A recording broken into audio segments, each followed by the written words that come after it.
1 फरवरी 2026 budget की सुर्खियों में जहां टैक्स और मिडिल क्लास की चर्चा हो रही है, वहीं विदेश मंत्रालय के एक आंकड़े ने दुनिया भर के कूटनीतिकों को हैरत में डाल दिया है। बजट के पिटारे की गूंज सिर्फ भारत के बाजारों में नहीं, बल्कि ढाका से लेकर तेहरान तक सुनाई दी है। इस बजट में एक ऐसा कड़ा फैसला लिया गया है जिससे हमारा पड़ोसी मुल्क यानी कि बांग्लादेश गहरी चिंता में पड़ सकता है।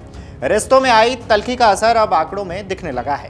भारत ने बांग्लादेश को दी जाने वाली विकास सहायता में एक ऐसी कटौती की है जिसकी उम्मीद शायद ही किसी ने नहीं की थी।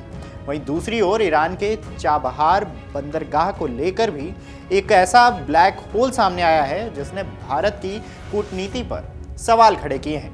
नए भारत की बदलती विदेश नीति को लेकर चर्चा तेज है। ऐसे में क्या है पूरा मामला?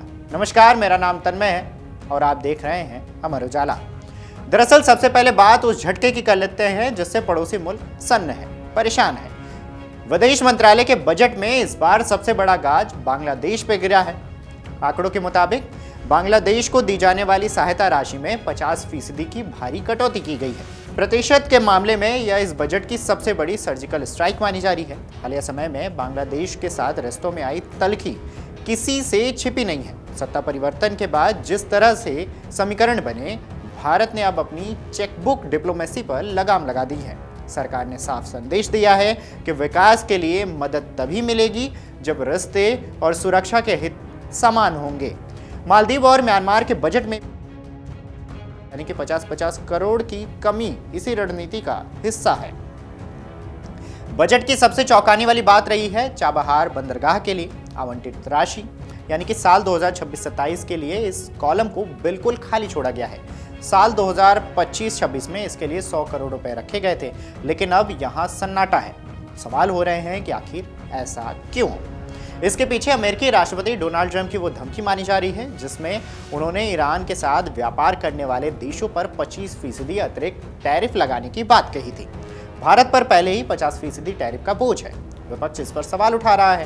हालांकि विदेश मंत्रालय बातचीत की बात कह रहा है, लेकिन बजट की ये खाली लाइन बहुत कुछ बयां कर रही है। जहां बांग्लादेश और ईरान को झटका लगा है, वहीं कुछ देशों पर भारत दिल खोलकर मेहरबान है।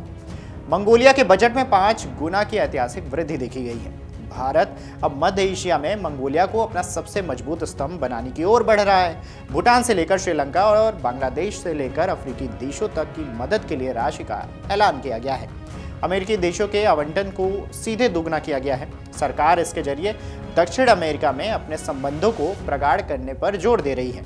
भूटान को मिलने वाली सहायता राशि में मूल्य के मामले में सबसे बड़ी वृद्धि यानी कि 138.56 करोड़ हुई है।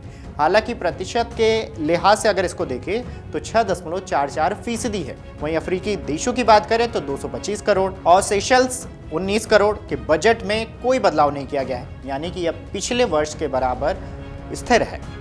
लातिन अमेरिका देशों के लिए बजट दोगुना करना यह दिखाता है कि भारत अब पारंपरिक प्रभाव क्षेत्र से बाहर निकलकर दक्षिण अमेरिका में भी जड़ें जमाना चाहता है। एक और महत्वपूर्ण पहलू है विदेश आपदा प्रबंधन फंड। इसे 64 करोड़ से बढ़ाकर 80 करोड़ रुपए किया गया है। पिछले साल जिस तरह भारत ने श्रीलंका को चक्रवात और म्यांमार अफगानिस्तान को भूकंप की तबाही से उबरने में मदद की, यह फंड उसी मानवतावादी कूटनीति को आगे बढ़ाएगा। भारत दुनिया को बता रहा है कि वह सिर्फ पैसा नहीं बल्कि मुसीबत में सबसे पहले हाथ बढ़ाने वाला साथी भी है। तो क्या बांग्लादेश की मदद कम करना उसे सुधारने का एक तरीका है? और क्या चाबहार पर सन्नाटा वास्तव में ट्रंप का दबाव है या कोई नई रणनीतिक तैयारी? बजट के इन आंकड़ों ने साफ कर दिया है कि 2026 में भारत की विदेश नीति भावनाओं पर नहीं बल्कि नेशनल इंटरेस्ट और रेसिप्रोसिटी यानी कि जैसे को तैसा की नीति पर आधारित है। आपको क्या लगता है? हमें कमेंट करके जरूर बताइएगा। अगर आप ये वीडियो YouTube पर देख रहे हैं तो हमारे चैनल को सब्सक्राइब कर बेल आइकन दबाएं और Facebook पर देख रहे हैं तो हमारे पेज को लाइक करें।